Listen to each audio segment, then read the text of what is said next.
नमस्कार, मैं हूं अमीश देवगन और आप देख रहे हैं सबसे बड़ी टक्कर। और आज मेरे साथ मौजूद है उत्तर प्रदेश ही नहीं, देश की राजनीति का एक ऐसा चेहरा जो 1996 में समाजवादी पार्टी से जुड़ा। वो इसी साल महासचिव बनाए गए और राज्यसभा भी उसी साल भेजे गए। लेकिन समाजवादी पार्टी के चरम पर रहने वाले इस शख्सियत को 2016 तक आते आते कई बार पार्टी से निकाला गया। फिलहाल ये पार्टी से बाहर है। इन पर आरोप ये है कि ये बाहरी हैं, लेकिन उत्तर प्रदेश की राजनीति से बाहर नहीं है। यूपी की राजनीति पर इनकी पैनी नजर है और यही खास वजह है कि आज हमारे साथ वो मौजूद होंगे। और मेरे साथ मौजूद हैं अमर सिंह साहब, जो कि राज्यसभा सांसद हैं, वरिष्ठ नेता हैं और अपनी बेबाकी के लिए जाने जाते हैं। और आज का ये इंटरव्यू बहुत दमदार और बहुत दबंग इंटरव्यू रहने वाला है, यह आपको मैं आश्वासन देता हूं। अमर सिंह जी, सवालों का जवाब देने के लिए तैयार है? बिल्कुल तैयार है। चलिए, और पहला सवाल आपसे यह है। इस मुलाकात की शुरुआत में एक शेर से करता हूं।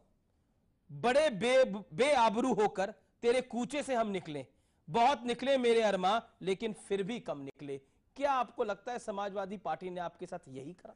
इसका एक जवाब मैं भी शेर से देता हूं जी। नाउमीदी हर तरफ मंडरा रही, नाउमीदी हर तरफ मंडरा रही, लो चलो अपना बचाओ सर। क्या आपको लगता है कि आपके साथ जो कुछ समाजवादी पार्टी ने करा वो सही था? इसका फैसला मैं दर्शकों और जनता पर छोड़ता हूं। इसका फैसला तो आपको करना चाहिए, ना मुझे करना चाहिए। इसका फैसला लोकशाही में जनता को करना चाहिए, जनता करेगी। आपको बाहरी क्यों कहा जा रहा है? अब बाहरी कैसे हो गए? हमें बाहरी कहा जा रहा है? आपने सुना नहीं? राहुल जी ने, प्रियंका जी ने देश के प्रधानमंत्री नरेंद्र मोदी को बाहरी कर दिया। आपको भी बाहरी कहा जा रहा है? जब से वह अखिलेश यादव के साथ मिले हैं जी, उनको बाहरी सबसे बड़ा प्यार हो गया है। अगर जनता यह कहे कि गांधी परिवार भी कश्मीरी है, कश्मीर से उत्तर प्रदेश में आया, ये भी बाहरी है। मैं ये पूछता हूं कि हिंदुस्तान में एक एक बच्चा जो यहां बैठा है वो कहीं भी नागरिक है जी। कश्मीर से कन्याकुमारी से लेकर के अंडमान निकोबार तक चुनाव लड़ सकता है। और नरेंद्र मोदी जी बड़ौदा से चुनाव लड़े, जीते, लेकिन गुजरात छोड़ करके उत्तर प्रदेश के बनारस में आए। और दूसरी बात, राम अवध में, काशी में शिव, कान्हा वृंदावन में, उत्तर प्रदेश में तीनों भगवान हुए। कन्हैया कृष्णा जो है गोकुल वृंदावन में पैदा होकर के जब बड़े हुए तो गुजरात गए।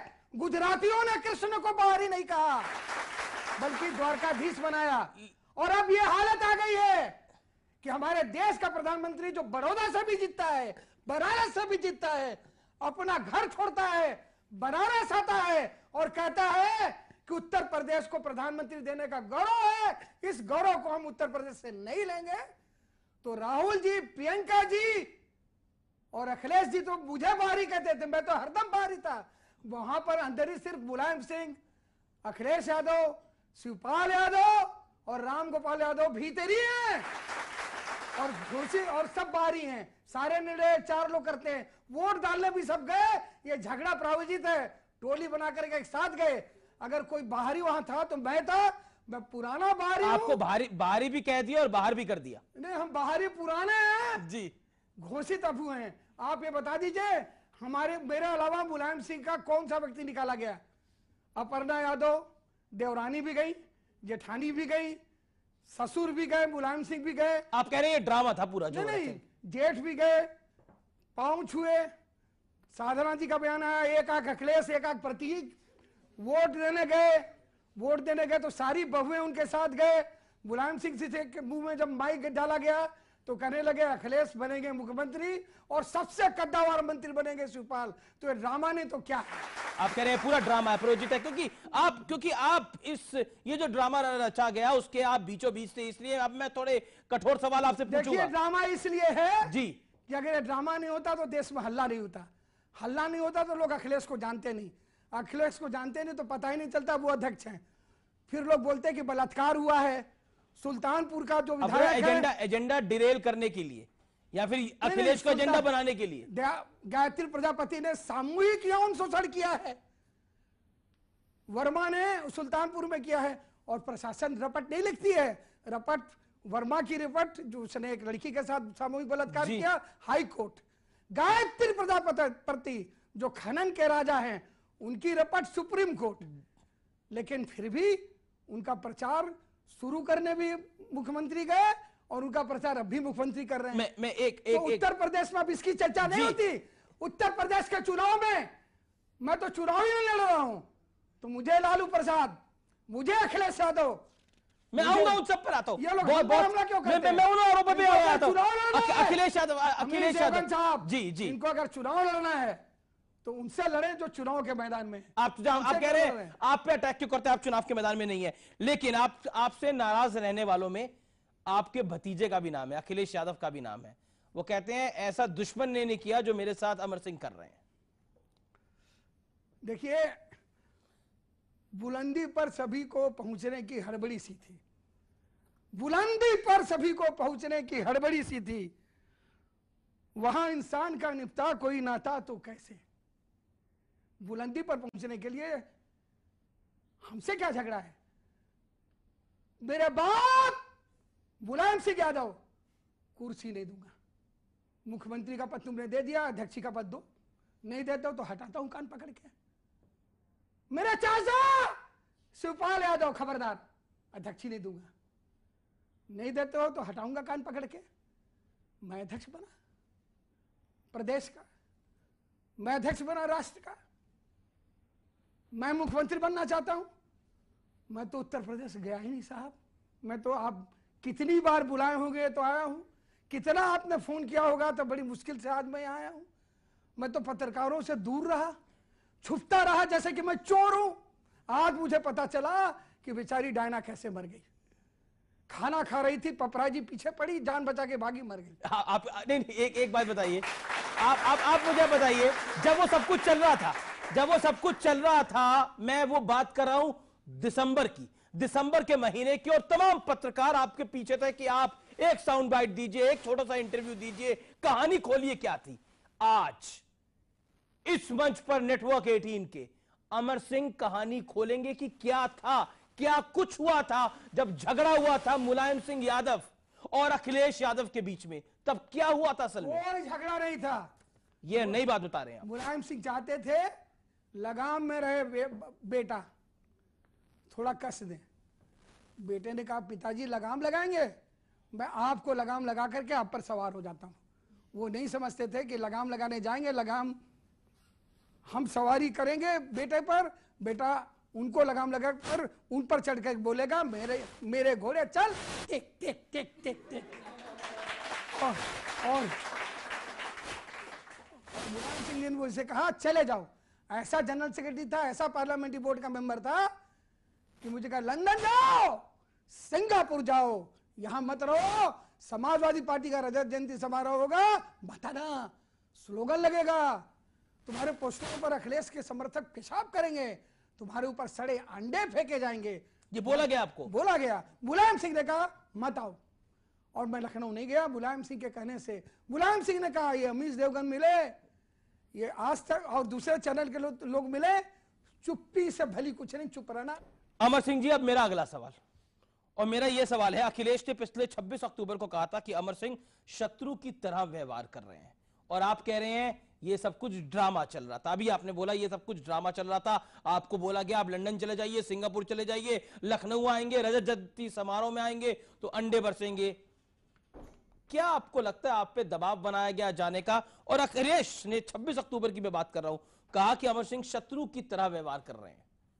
ईश्वर की सौगंध खा के कहता हूं, आज भी मैं अखिलेश को शत्रु नहीं मानता।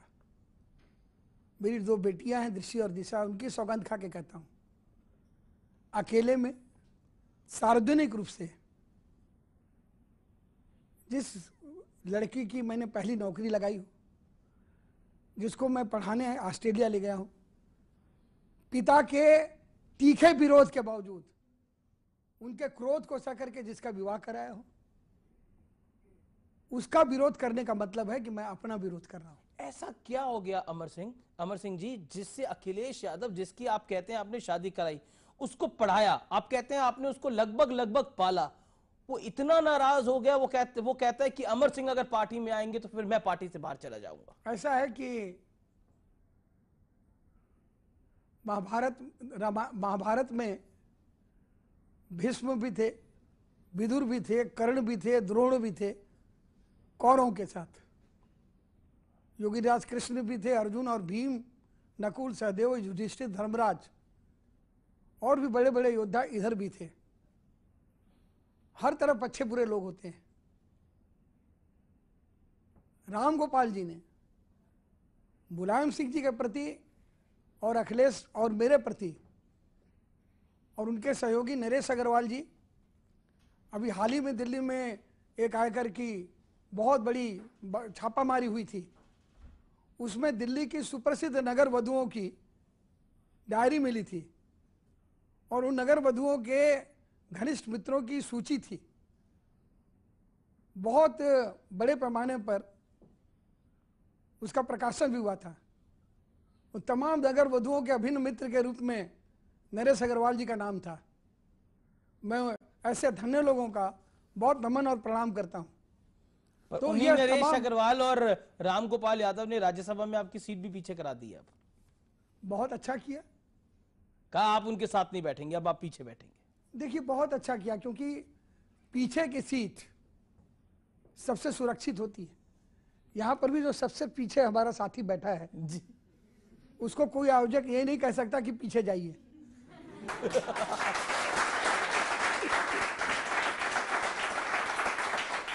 आगे बैठे व्यक्ति को तो आप कह सकते हैं नहीं आप पीछे जाइए। आपका कहने का मतलब क्या है? कहने का मतलब ये है जी, खुदी को कर बुलंद इतना, खुदा बंदे से ये पूछे बता तेरी रजा क्या है। मैं सबसे पीछे बैठता हूं। ये राम गोपाल की और नरेश की औकात है कि उन्होंने मुझे सबसे पीछे बैठाया है। इससे ज्यादा क्या करेंगे? लेकिन सबसे पीछे बैठने के बावजूद भी जब सदन से बाहर निकलता हूं तो परिसर में किसी मंत्री, किसी संतरी से अधिक आपकी बिरादरी के लोग हाथ में जो नया तमंचा उनका है माइक लेकर कहते हैं बाइट प्लीज।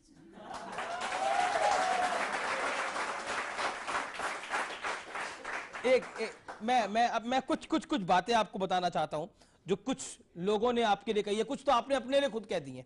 आपने कहा अब मैं खुला सांड हूं, जो हरी जगह मिलेगी वहां चला जाऊंगा। क्या मतलब है इसका? क्या मतलब है बताइए? जब आप बताइए। मैं बताऊं? सुनेंगे? बिल्कुल सुनने के लिए हूं आज। बीच में टोकिएगा? नहीं टोकूंगा, बताइए। मैं कट्टर हिंदू। जी, हिंदू धर्म में जानवरों को बड़ा प्यार करते हैं, उनको काट के खाते नहीं। शंकर के गले का आभूषण सांप हम नाग पंचमी बनाते हैं। भगवान गणेश की पूजा करते हैं तो उनके चूहे के लिए मोदक लाते हैं। सरस्वती को वंदना करते हैं तो हंस को भी प्रणाम करते हैं। विष्णु को याद करते हैं तो गरुड़ का स्मरण करते हैं। और उस शेष नाग को भी याद करते हैं जिस पर वो जो उनका शयन कक्ष। और बनारस में मैंने ये कहा भगवान शंकर का नंदी है वो, और भगवान शंकर समाज के सारे विष को पीने वाले नीलकंठ, जहर को ग्रहण करने वाले, ताकि सृष्टि में जहर न रहे, कम जहर रहे, और बहुत सामान्य चीजों से प्रसन्न होने वाले देव। भस्म, जल और बेलपत्र मैं उनका की आराधना करता हूं। मैं गौरवान्वित होता हूं अगर मुझे लोग शंकर का नंदी कहें। इसलिए मैं शिवरात्रि के दिन 24 तारीख को उन तमाम लोगों को उत्तर देने जा रहा हूं। बनारस में मैंने कहा था अब आपकी बिरादरी आ जाएगी, कोई मर गया है, लोग अरंडे रुंडन कर रहे हैं, रो रहे हैं, चित्कार कर रहे हैं कि आए पिताजी चले गए। बिरादरी को पता चला अमर सिंह आ गए, लिया माइक घुसेड़ दिया मुंह में, और घुसेड़ के कहने अमर सिंह जी, अरे भाई मैं बहुत पर आया हूँ, मृत्यु हो गई, लोग रो रहे हैं, देख नहीं रहे। हाँ साहब वो तो लोग मरते रहते हैं, पैदा होते हैं तो मरते हैं, आप कहाँ मिलते हैं? अमर सिंह जी। आप बताइए, आप बताइए, आपको आपके भतीजे ने निकाल दिया है, आप कहाँ हैं? मैंने कहा निकाल दिया, मैं निकल गया हूं। नहीं गए, अब आप क्या करेंगे? मैं इधर जाऊं या उधर जाऊं? आप बताएं कि मैं किधर जाऊं? क्या करेंगे आप? क्या है आपका अगला राजनीतिक पड़ाव? आप तो अब अटैच्ड नहीं हैं, डिटैच्ड हैं। आपको छोड़ दिया भतीजे ने, निकाल दिया बेइज्जत करके, क्या करेंगे आप? मैंने कहा भैया मेरी स्थिति छुट्टे सांड की तरह है जो भटक रहा है यत्र तत्र सर्वत्र, जहां हरा दिखेगा चरेगा। तो हरा दिख रहा है कहीं? जी हरा दिख रहा है कहीं? हाँ दिख रहा है। कहां पर? कहीं आपको ना खा लूं आपकी जैकेट। अभी फिलहाल आपको हरा कहीं नहीं दिख रहा, सिर्फ इधर दिख रहा है। हाँ, आपकी जैकेट। आप मेरी जैकेट में देख रहे हो, मेरी जैकेट में हरा नहीं है, पर मैं एक फिर भी हरे की तरह है। अच्छा कहाँ हरियाली, कहाँ कहीं कहीं नजर आ रही है? अमर सिंह को बीजेपी में हरियाली नजर आ रही है, अमर सिंह को बीएसपी में हरियाली नजर आ रही है, कहाँ नजर आ रही है? आप थोड़ा हरा मुझे बीजेपी में दिखता है, उनके झंडे में। ऐसा दिखता है जी, आपको प्रामाणिक सूचना मिले तो मुझे प्रमाणिक सूचना भी है कि उनके झंडे में हरा रंग है, हरा और भगवा ही तो है उनके झंडे का। हरा भगवा है। अगर आपको उसमें दिख रहा है कि उसमें कुछ प्रामाणिकता है तो मुझसे जरा आप बताइएगा। मैं आपसे पूछ रहा हूँ मैं आपसे। मुझे तो नहीं लगता, क्योंकि अभी तक मेरी बीजेपी के किसी नेता से। क्योंकि कुछ लोग आपको बीजेपी का दलाल भी कहते हैं। दलाल? आजम खान ने तो ये दलाल शब्द यूज भी किया। अरे दलाल तो बड़ा अच्छा शब्द है। अगर दलाल ना हो तो लड़के लड़की की शादी नहीं हो। पंडित भी दलाल है। अगर दलाल ना हो, अगर आप पे आरोप लगा कि आप बीजेपी के एजेंडे पे काम कर रहे हैं, बीजेपी आपसे काम करवा रही है, ये आप पे आरोप लगा? बीजेपी का कौन सा एजेंडे पर मैंने काम किया? नीतीश कुमार ने क्या नोटबंदी का समर्थन नहीं किया? तो लालू उनके साथ सरकार क्यों चला रहे हैं? नीतीश कुमार ने क्या, लालू जी ने जिस साहबुद्दीन को, जिसने तेजाब से नहला करके 3 लोगों की हत्या की, उसको दामाद की तरह उसका स्वागत किया और उसकी नकेल पकड़कर कमर में डोरी बंधवा करके खिंचवा करके उसको वहां के वीआईपी ट्रीटमेंट से तिहाड़ के जेल में सड़ाने का काम नीतीश कुमार ने नहीं किया? तो क्या वो बीजेपी के दल है? एक सवाल क्यों नहीं लालू? क्यों नहीं लालू? लालू कहते हैं आप परिवार को तोड़ने का काम कर रहे हैं, आप परिवार को तोड़ेंगे और उससे यानी यादव परिवार को आप तोड़ेंगे, उसका फायदा बीजेपी को मिलेगा। ये लालू प्रसाद यादव ने बोला है, ताजा जानकारी है। अपने समधी मुलायम सिंह से बात करें और अपने इस बात की तस्दीक करवा दें। अगर मुलायम सिंह कहेंगे तो मैं मान लूंगा। लालू को क्या कहना चाहते हैं? बात मुलायम सिंह की है, उनके बेटे की है। आ गए दाल भात में मूसलचंद लालू। पहले वो जानवरों का खाना खाना बंद करें, 6 साल तक चुनाव नहीं लड़ सकते और 24 तारीख को अपनी अम्मा की खैर मनाए। अगर सजा हो गई तो शशि कला के बगल की जेल में जाएंगे। एक पर लालू भी तो उन्हीं मुलायम सिंह यादव के समधी हैं। अब समधी हैं लेकिन चारा भक्षी समधी हैं, जानवर का चारा भी नहीं छोड़ते।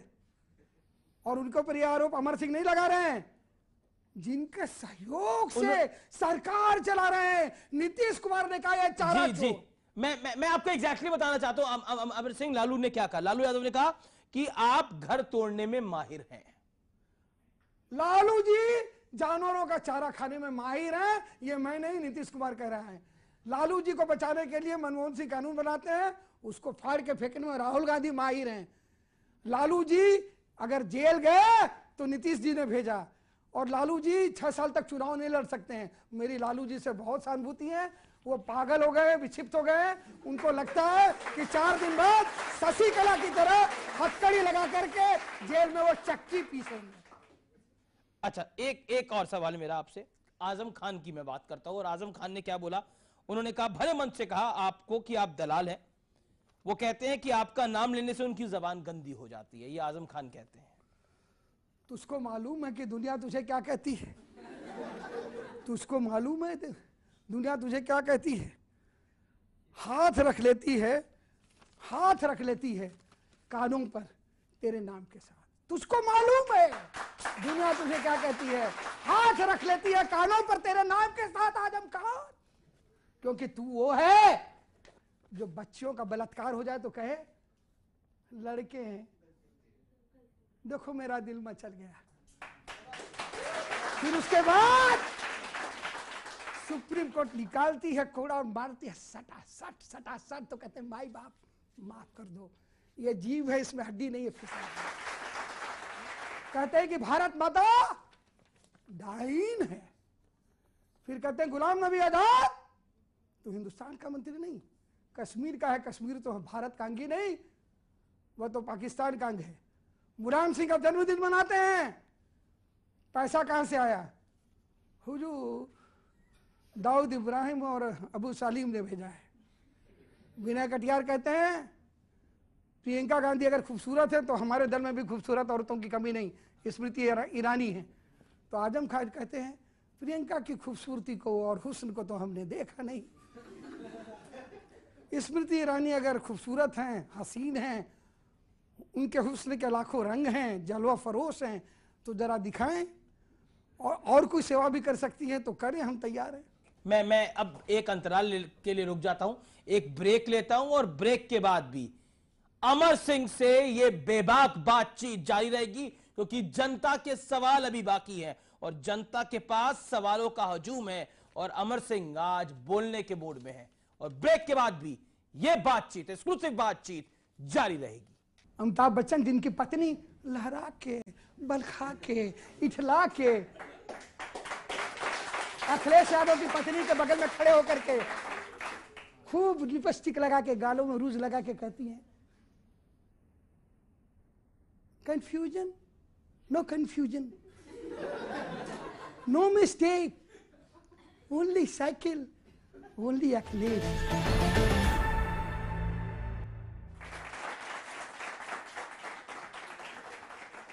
Welcome back. आप देख रहे हैं हमारी एक्सक्लूसिव बातचीत, बेबाक बातचीत अमर सिंह साहब के साथ। अमर सिंह साहब, ये दूसरा दौर है जी जी जी। एक सवाल मेरा आप सुन लीजिए, फिर उसके बाद आप कह दीजिएगा। राजेंद्र चौधरी कहते हैं कि प्रधानमंत्री और अमित शाह आतंकवादी है। अखिलेश यादव खुद कह रहे हैं कि अमिताभ बच्चन गुजरात के गधों का प्रचार बंद कर दे। पहले सुनिए राजेंद्र चौधरी के बारे में जी। दिल्ली पुलिस की क्राइम ब्रांच के डीसीपी भीषम सिंह, नाम ले रहा हूं, उनसे पूछिए ये अजमत कौन है, तिहाड़ जेल में बंद है। ये अजमत आजम खान के लगते जिगर समाजवादी पार्टी का राज्यसभा का सांसद मुनव्वर सलीम का निजी सचिव है, उनके घर से पकड़ा गया और पाकिस्तान दूतावास को भारत की गंभीर खबरें सदियों से दे रहा था। एनआईए को मालूम है, भीषम सिंह को मालूम है, दिल्ली पुलिस की क्राइम ब्रांच को मालूम है।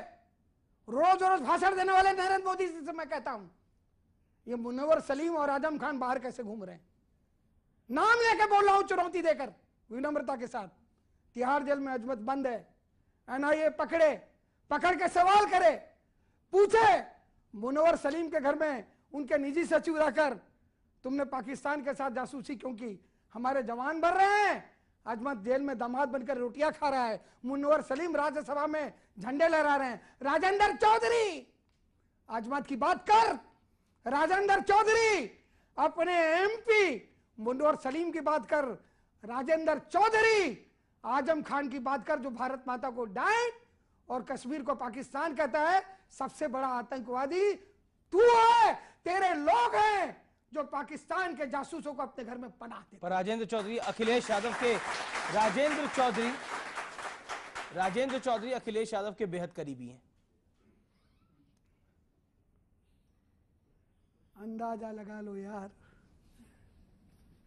ताल से ताल मिला ले, तार से तार जोड़ ले।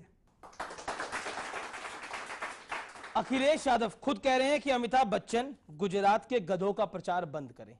इस बयान को आप कैसे देखते हैं? प्रतीकात्मक रूप से प्रधानमंत्री को जो कह रहे हैं मैं नहीं कहूंगा, लेकिन एक चीज मैं बता दूं, किसी बड़े आदमी को आप गाली दोगे ना, फिर आप कहोगे मैं बीजेपी का दल्ला हूं। प्रधानमंत्री आरएसएस का नहीं होता, बीजेपी का नहीं होता, देश का होता है।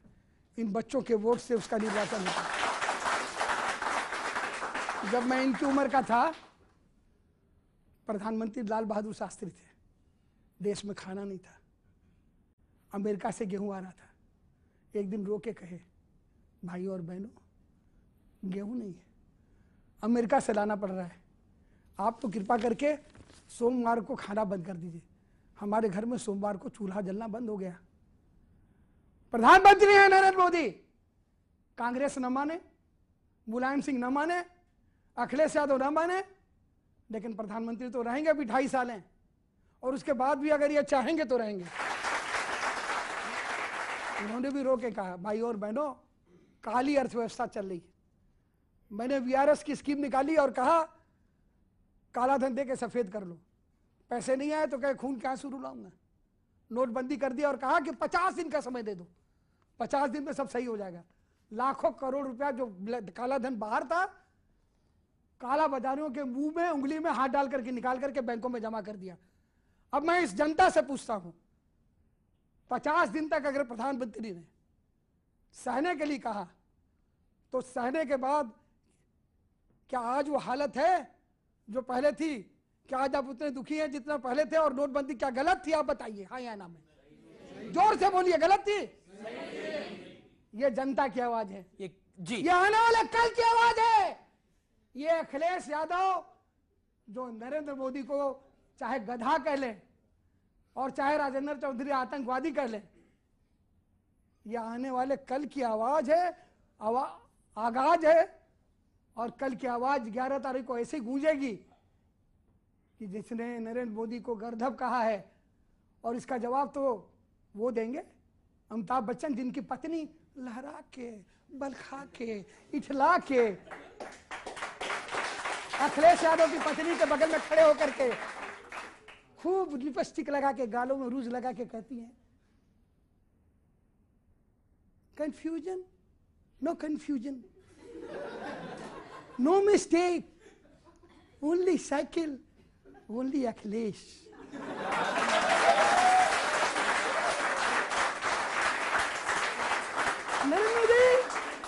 नरेंद्र मोदी तुम बुढ़े हो गए हो, बुढ़े हो गए हो, घर में रहो, फालतू मत बोलो।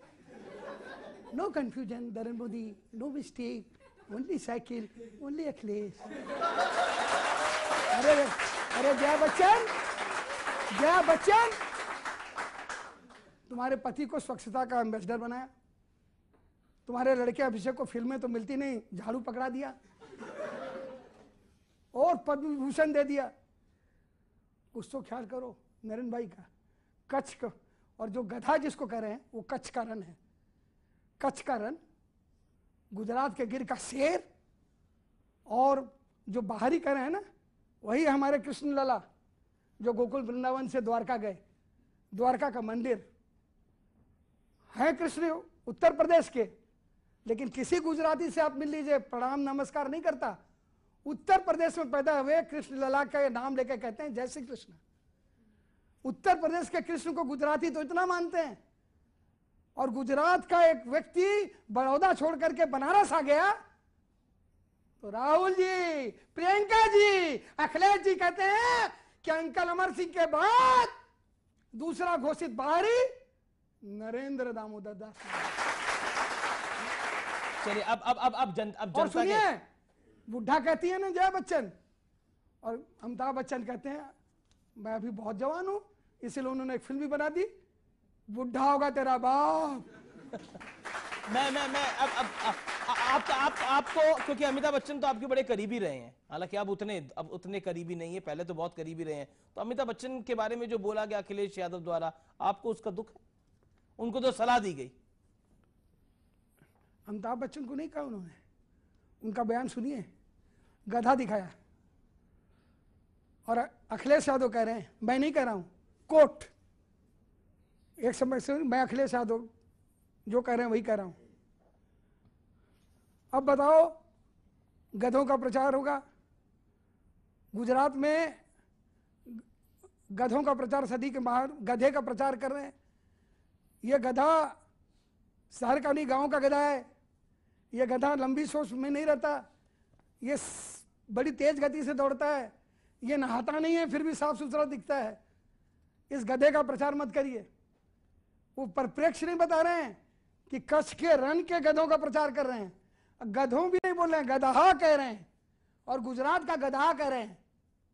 समझने वाले समझ रहे हैं, ना समझे वो अनाड़ी है। अंतराल ले रहा हूं, लेकिन जनता के सवाल यहां पे तैयार हैं। ब्रेक के बाद आ रहा हूं, जनता के सवालों के साथ आ रहा हूं, और अमर सिंह साहब से हमारी ये बेबाक और बेहद खास बातचीत जारी रहेगी।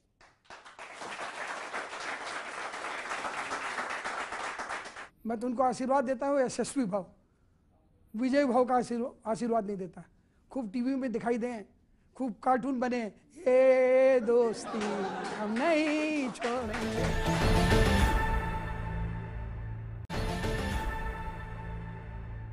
Welcome back. आप देख रहे हैं अमर सिंह से हमारी बेहद खास बातचीत, और अब जनता के सवाल हैं। यहां पर हमारे साथ एक युवा हैं, वो एक सवाल पूछना चाहती है अमर सिंह साहब से। क्या सवाल है आपका, बताइए। देश की राजनीति में देश की राजनीति में अखिलेश यादव को औरंगजेब कहा जाता है, क्यों? देखिए, ये एक ऐसा सवाल है जिस पर अखिलेश हमसे बहुत नाराज हुए। उन्होंने कहा कि अमर सिंह ने टाइम्स ऑफ इंडिया में ये छपवा दिया, लेकिन मैंने नहीं छपवाया।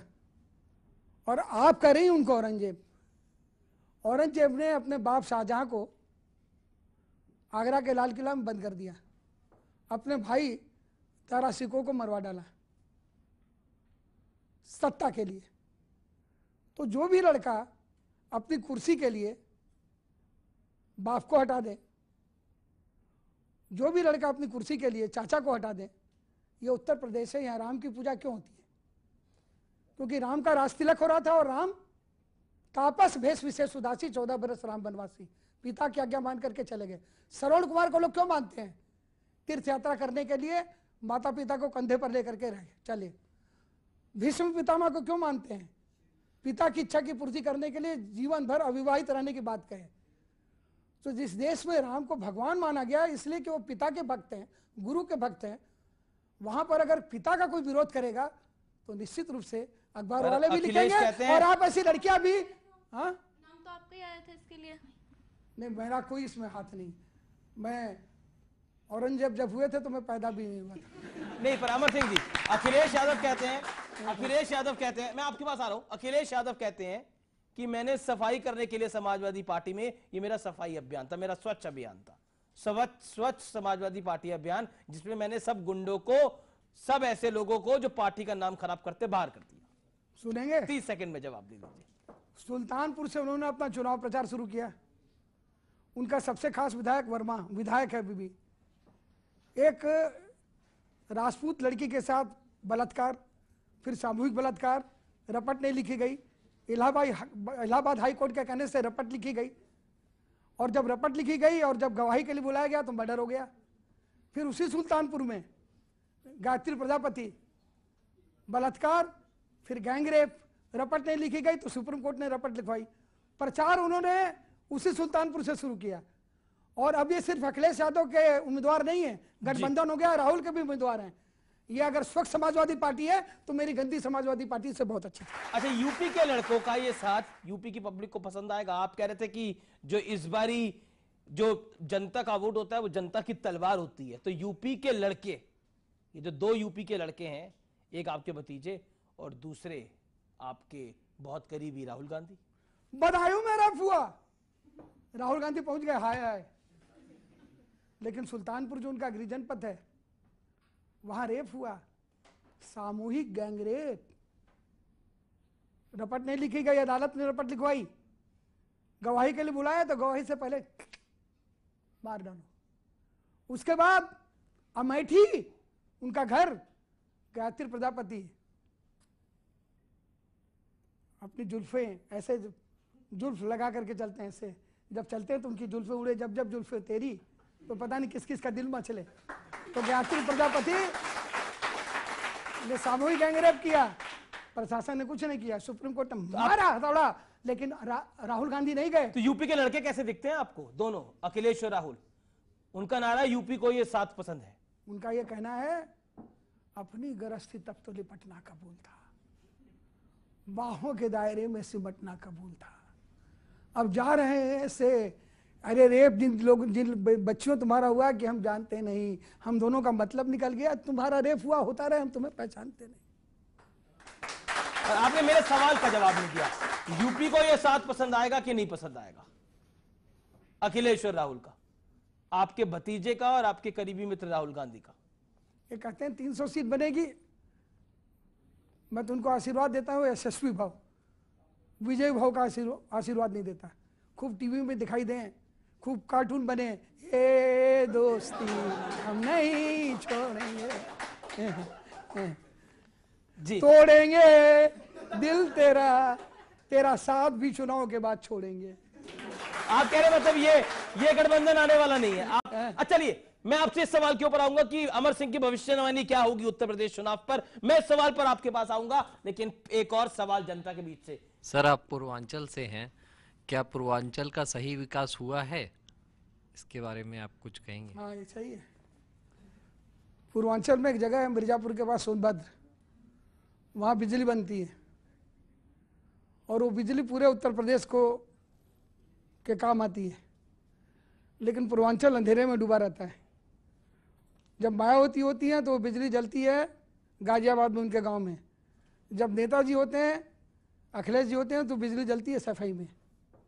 लेकिन पूर्वांचल में अंधेरा रहता है। पूर्वांचल का आदमी मुंबई में टैक्सी चलाता है और राज ठाकरे की लात खाता है।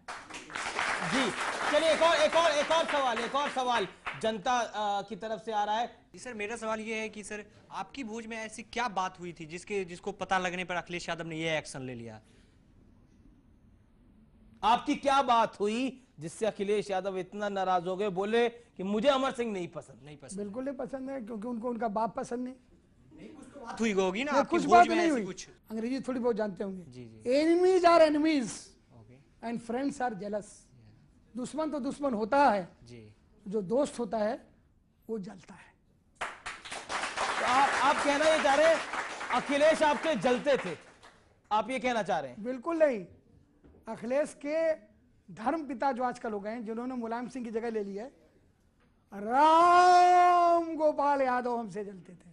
राम गोपाल यादव, क्या पीड़ा क्या थी राम गोपाल यादव की?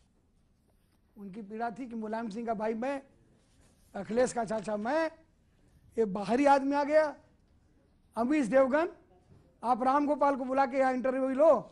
आपने यहां तक कह दिया कि राम गोपाल यादव मेरी हत्या करवा सकते हैं, आपने बोली ये बात? राम गोपाल का विजुअल देखो अपने रिकॉर्ड से। अमर सिंह उत्तर प्रदेश आके दिखाएं, यहाँ से अगर सुरक्षित चले जाएं, इसका मतलब क्या है? उसके बाद हमें सुरक्षा मिली तो कहने लगा बीजेपी के एजेंट है। सुरक्षा तो प्रमोद तिवारी को मिली हुई है Z+, वो बीजेपी का एजेंट नहीं है। और सुरक्षा मुझे मनमोहन सिंह और सोनिया गांधी ने दी हुई है, बल्कि मेरी सुरक्षा बीजेपी ने हटा ली थी। मुझे उत्तर प्रदेश के पुलिस की सुरक्षा मिली हुई थी, और हमारे को जो सोनिया जी और मनमोहन सिंह ने सुरक्षा दी थी वो CISF की दी थी, जो अभी मेरे साथ चल रहे हैं। जब रामगोपाल प्रदेश का मालिक है, मुख्यमंत्री का नया धर्म पिता है, और वो कह रहा है अमर सिंह उत्तर प्रदेश आओ, सुरक्षित चले जाना, तो बताना विजुअल है। तब स्थानीय पुलिस ही मुझे गोली मार दे तो तब केंद्र ने मुझे सुरक्षा उनकी धमकी पर IB के इनपुट पर दी। जी मैं एक आपसे, अब क्योंकि ये उत्तर प्रदेश का सबसे बड़ा दंगल चल रहा है, इस दंगल में अमर सिंह कहां खड़े होते हैं, और दूसरा बड़ा सवाल किसको आगे देखते हैं इस लड़ाई के अंदर? 3 राउंड का चुनाव हो चुका है। इस दंगल में पहले भी मैं कह चुका हूं, पहले जमाने में राजशाही थी, और राजशाही में भुजाएं, और भुजा में जो तलवार होती थी वह निर्णायक होती थी। अब राजशाही की जगह लोकशाही है, और लोकशाही में तलवार की शक्ल उस बटन ने ले ली है। अपनी बटन राष्ट्रवादी ताकतों को के पक्ष में दबाएं। आपको क्या लगता है कौन उत्तर प्रदेश में कौन बाजी मार रहा है? ये मैं बोल करके, वो लड़के कहां खड़े हैं, नरेंद्र मोदी कहां खड़े हैं और मायावती कहां खड़ी है? आप क्या चाहते हैं, FIR हो जाए? नहीं आप बताइए ना, जवाब दीजिए। घबरा रहे हैं अमर सिंह, आप घबरा रहे हैं क्या जवाब देने से? पहली बार लग रहा है आप घबरा रहे हैं जवाब देने से? पहली बार लग रहा है कि आपने कानून का अध्ययन नहीं किया। नहीं आप सवाल अभी मैं तो पूछ रहा हूं, आपको कौन ऊपर दिखता है? नहीं सुनिए, बताइए। किसी अखबार के पोर्टल वाले ने लिख दिया था, उन्हें कौन ऊपर लगता है। FIR होकर के अंदर हो गया अखिलेश यादव मुख्यमंत्री। चलिए अखिलेश यादव चुनाव कैसा लड़ रहे हैं, इस सवाल का जवाब दे दीजिए। सब चुनाव अच्छा लड़ रहे हैं जी सब चुनाव अच्छा लड़ रहे हैं। देखिए मुझे आप घेर नहीं पाएंगे इस क्षेत्र का मैं पुराना महारथी हूं। उत्तर प्रदेश में विकास का मुद्दा हावी नहीं है, तुष्टीकरण ध्रुवीकरण का मुद्दा हावी है। विकास का मुद्दा हावी नहीं है उत्तर प्रदेश के चुनाव के अंदर। विकास का मुद्दा कैसे हावी होगा? उस मेट्रो रेल का हवाला दे रहे हैं जो चली नहीं रही है, उस सड़क का हवाला दे रहे हैं जो आधी बनी है। आरोप बीजेपी पे लगा देते हैं अखिलेश यादव कि आप तुष्टीकरण की राजनीति कर रहे हैं। आप प्रधानमंत्री पे आरोप लगा दिया कि आपने शमशान की बात क्यों करी, आपने रमजान की बात क्यों करी। आप मरेंगे तो कब्र में जाएंगे, अगर आप भी मरेंगे हम भी मरेंगे तो शमशान चाहिए। प्रधानमंत्री ने कहा शमशान और कब्रिस्तान दोनों चाहिए, मस्जिद भी चाहिए मंदिर भी चाहिए। मस्जिद इसलिए चाहिए कि आप कुरान पाक के बोल सके औजू बिल्लाहि बिस्मिल्लाहि रहमानि रहीम। मंदिर इसलिए चाहिए कि आप कह सके रघुपति राघव राजा राम पतित पावन सीताराम। शमशान इसलिए चाहिए ताकि आपके पार्थिव शरीर को जलाया जा सके, और कब्रिस्तान इसलिए चाहिए कि ताकि दफनाया जा सके। ये मस्जिद है, ये बुत खाना, चाहे ये मानो चाहे वो मानो, मतलब तो है जी को समझाना, चाहे ये मानो चाहे वो मानो। अब तो ये भी आरोप लग गया कि उत्तर प्रदेश में बिजली के तार भी धर्म पे जोड़े जाते हैं, ये भी आरोप लग गया। बिल्कुल गलत है। उन्होंने कहा कि रमजान मनाओ लेकिन एकादशी भी मनाओ। अगर मुसलमान को यह हक है कि वो रमजान मनाए तो हिंदू को क्या यह हक नहीं? रमजान में अगर वो रोजा रखे तो हिंदू को हक नहीं है कि एकादशी का व्रत रखे जी। ये कहा है उन्होंने। इसको आप तोड़ मरोड़ रहे हैं। हिंदू का खून है न मुसलमान का खून है। असीम देवगन, ये इंसान का खून है। एक बिल्कुल मैं आपसे, और इसका रंग लाल है। तो इस बारी मुद्दा कौन सा हावी है उत्तर प्रदेश में? हिंदू का विकास खून है। नहीं, विकास या ध्रुवीकरण? विकास या ध्रुवीकरण? ये देश के दुश्मन है जो इस तरह तोड़ मरोड़ रहे हैं। नहीं, मैं आपसे सवाल पूछ रहा हूं। हम भी जवाब दे रहे हैं। हिंदू का खून है न मुसलमान का खून है। ए दुश्मनाने हिंद, ये इंसान का खून है। यहां पर अगर बात करनी है तो धर्मनिरपेक्षता का मतलब मस्जिद नहीं है, मंदिर भी है। धर्मनिरपेक्षता का मतलब कब्रिस्तान नहीं, शमशान गृह भी है। चलिए अमर सिंह साहब, आप स्टूडियोज में, आपका बहुत बहुत शुक्रिया। तो ये थी अमर सिंह से हमारी बेबाक और एक्सक्लूसिव बातचीत। लेकिन आप देखते रहिए नेटवर्क 18